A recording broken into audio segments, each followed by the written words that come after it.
네, 안녕하세요. 오늘은 어이가 없어서 웃음이 나오는 그런 종목 3개를 한번 가져와 봤어요. 저도 주식을 오래 했지만 이런 주식을 본 적이 별로 없는 것 같아요. 그럼 왜 이렇게 빠진 거고, 그리고 이 회사들의 어떤 성장 가능성을 제가 좀 이야기해 보겠습니다.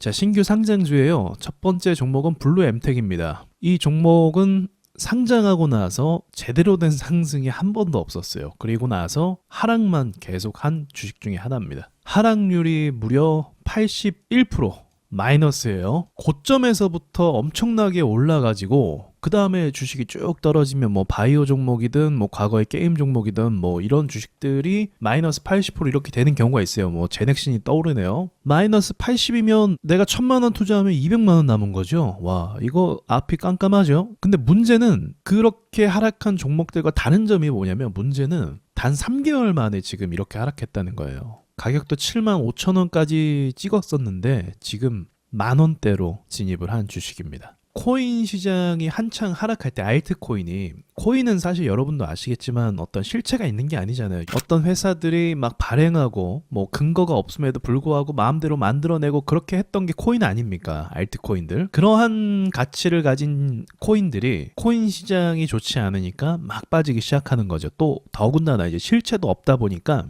이제 사람들이 더 팔기 시작하는 거예요. 근데 주식은 다른 점이 뭐냐면, 주식은 실체라는 게 있어요. 이게 무슨 말이냐면, 회사가 존재를 하고 이 회사에 자산이 있고 매출이 있고 가치라는 게 있단 말이에요.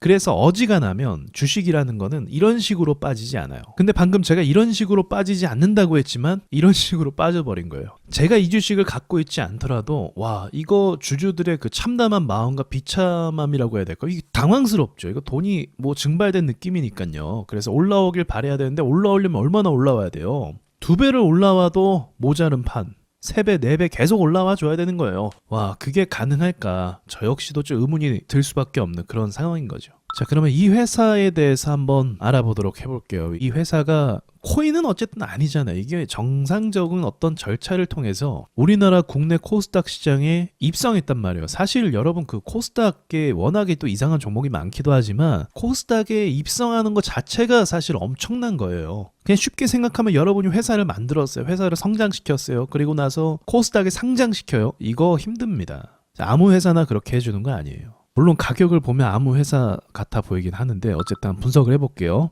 기본적인 분석이죠. 자, 블루엠텍이라는 회사는 과거서부터 매출이 계속적으로 성장을 하고 있네요. 아쉬운 거는 영업이익이에요. 영업이익 부분에 있어서 남기는 게 거의 없네요. 이 부분이 좀 개선이 돼야 될 것 같아요. 이게 매출이 어마어마한 성장률을 보이고 있거든요. 근데 이 매출에 비해서 영업이익이나 당기순이익을 가져가는 게 거의 없네요. 아니면은 그동안에 부채율이 좀 높았기 때문에 부채 비율을 좀 갚은 것인가, 그리고 유보율은 또 쌓여 있는데 규모가 그렇게 크지 않기 때문에 사실 유보율은 그렇게 큰 의미가 없을 수도 있어요. 그러나 이제 단적으로만 봤을 때는 회사가 매출이 많이 나고 영업이익 부분에 있어서는 좀 부진하지만 회사의 현금 흐름에 있어서는 큰 문제가 되는 건 아닌 것 같아요. 앞으로의 성장성이 어떻게 될지 그게 좀 궁금한데, 성장이라는 거, 어떤 회사가 단독적으로 뭔가 잘해서 성장될 수도 있지만 업황이라는 게 좋아야 돼요. 섹터에 호재가 있어야 되고 그 시장 자체에 성장성이 있어야 되는 거예요. 예를 들면 이제 뭐 무기를 만드는 방산 회사가 있어요. 근데 무기를 잘 만들어. 무기를 잘 만들긴 하는데 서로 싸우질 않아. 뭐 전쟁을 안 해. 평화롭기만 해. 그러면 매출이 늘어날 수가 없죠. 근데 최근에 러시아, 우크라이나 이렇게 전쟁하고 이스라엘, 팔레스타인 이렇게 싸우면 어떻게 돼요?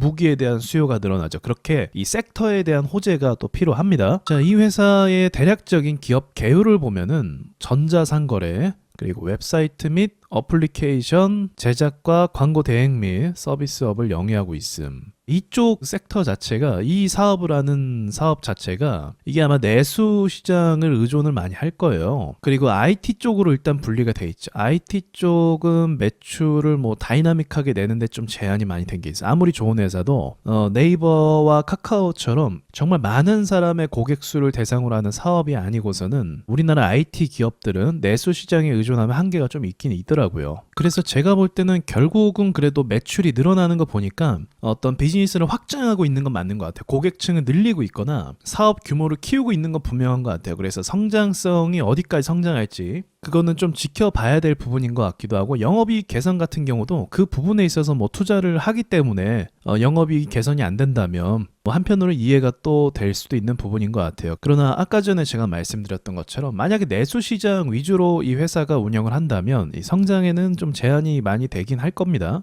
이 회사의 별명이 의사들이 사용하는 쿠팡이라고 하는데 그 별명치고는 좀 아쉬운 흐름을 보이고 있습니다.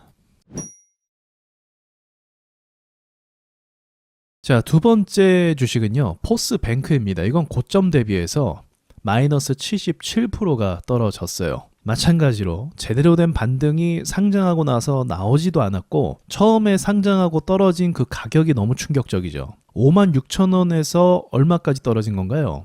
대략 23,000원 밑에까지 떨어졌습니다. 하루 만에 이렇게 너무 크게 떨어졌는데, 그리고 다음날 상한가가 나오긴 했네요. 너무 많이 떨어졌으니까.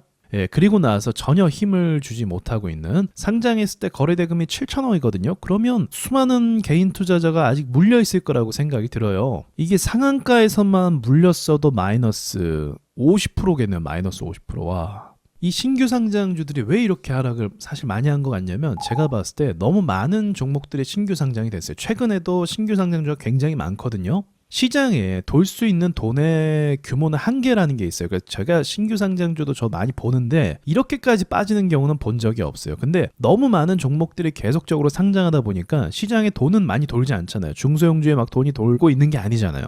근데 그렇게 제한된 상황 속에서 상장만 계속해야 되니까 이 커버가 안 되는 거예요. 마치 코인 시장 같은 거죠. 코인들도 굉장히 인기몰이 때문에 막 여러 코인을 발행했는데 결국 코인 시장이 좀 좋지 않으니까 어떻게 돼요? 돈이 돌지 않으니까 엄청난 폭락을 하게 되는 거죠. 그래서 같은 맥락으로 이게 회사가 뭐 좋고 나쁘고를 사실 떠나서 중소형주에도 이제 돈이 돌지 않으니까 이제 신규 상장주조차도 돈이 돌지 않고 있는 상황이다. 시장이 그만큼 어렵다는 거죠. 자, 그럼 포스뱅크는 또 어떤 회사인지 볼게요. 자, 포스뱅크의 매출, 아까 전에 봤던 블루 엠텍보다 훨씬 괜찮네요. 매출도 성장하고 있고 영업이익도 같이 성장하고 있어요. 키오스크 이런 그 업종의 약간 문제라고 할까? 이게 지금은 막 이제 키오스크를 사용을 많이 하고 우리가 뭐 식당을 가면 이제 키오스크가 좀 익숙해졌잖아요. 이게 근데 문제가 뭐냐면 설치할 때 뭐 설치 비용이나 기계를 뭐 납품하고 그런 수익은 있겠죠. 근데 문제가 신규 고객 확보가 좀 어려워요. 그러니까 이미 설치해버리면 끝나는 거죠. 기계를 뭐 당장 교체하는 것도 아니고. 그래서 고객을 관리하면서 뭐 관리 비용을 좀 보수 비용을 그런 걸 좀 받을 텐데, 이게 역시나 이제 내수 시장에만 머물러 있다면 성장이 굉장히 제한되는 업종 중에 하나예요, 사실은. 그래서 뭐 비대면이라든지 이런 이슈로 오를 수도 있겠죠. 과거에 팬데믹 때 그랬잖아요. 그래서 어떻게 세력들이 또 나중에 어떤 재료로 엮을지는 모르겠는데, 아무튼 회사 자체는 좀 성장을 하고 있는 것 같아요. 근데 이거는 좀 제가 아까 말씀드렸던 것처럼 제한적이지 않을까 생각이 듭니다. 종종 말씀드렸는데 회사는요, 시장 규모가 큰 곳으로 진출을 해야 돼요. 진출을 해야 뭐 좋은 계약 소식도 나올 수도 있고 실제로 매출이 늘어날 수도 있고 그런 기대감이 있어야 되는데, 그 기대감이 없기 때문에 이 종목도 지금과 같은 가격 반영을 하는 것 같네요. 왜냐면 신규 상장주라고 해서 다 빠지고 있지는 않잖아요. 자, 마지막은 스튜디오 3익입니다. 이 종목도 2달도 안 됐어요. 그러니까 맏형이 블루 엠텍이고 둘째 형이 포스뱅크고 이제 막내 비교적 늦게 상장한 얘가 마이너스 73%를 기록하고 있습니다. 상장하고 나서 역시 오른 적이 없어요. 아까 포스뱅크는 상한가라도 한번 갔는데 얘는 전혀 그런 게 없는 상황이에요. 마찬가지로 회사를 좀 볼게요. 앞에 있던 그 두 회사들도 매출은 다 성장을 하고 있네요. 그쵸? 기업들이 성장을 하는 게 의미가 있는 거죠. 영업이익도 비교적 안정적이고 어떻게 보면 블루 엠텍보다도 나은 상황이라고 볼 수 있죠. 결국 가져가는 돈이 얼마냐, 이게 중요하니까요. 그리고 삼익 같은 경우는 삼익 그룹이죠.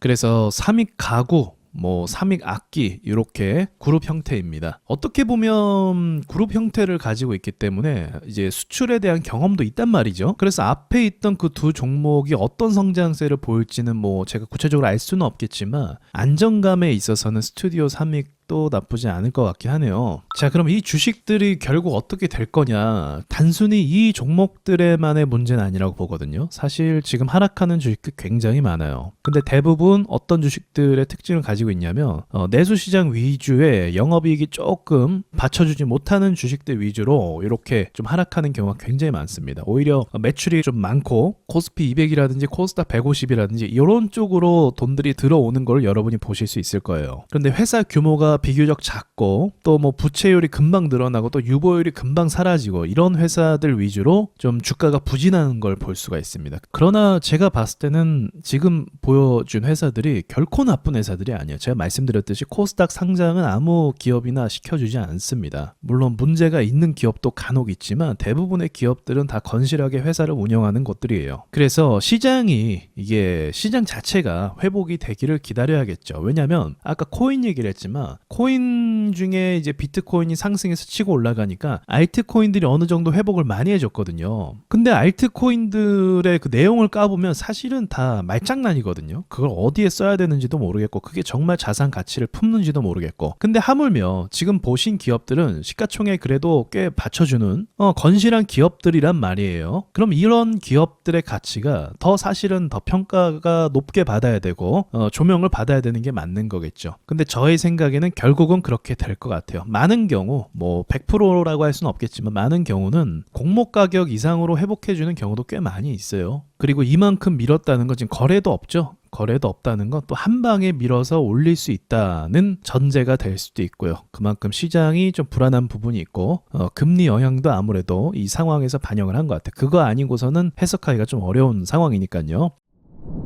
자, 아무튼 하락 3대장을 한번 봤습니다. 너무 끔찍한데 혹시나 이러한 종목들에 물리셨다면 비슷한 맥락으로 이 회사들의 가치가 올바르게 평가되기를 좀 기다려야겠죠. 그러니까 투자자들의 돈들이 쏟아져야 돼요. 사실은 지금 한국 시장에 돈들이 안 들어오고 있거든요. 그러니까 파는 사람밖에 없는 거예요. 자, 여기까지 말씀드리고 마치겠습니다.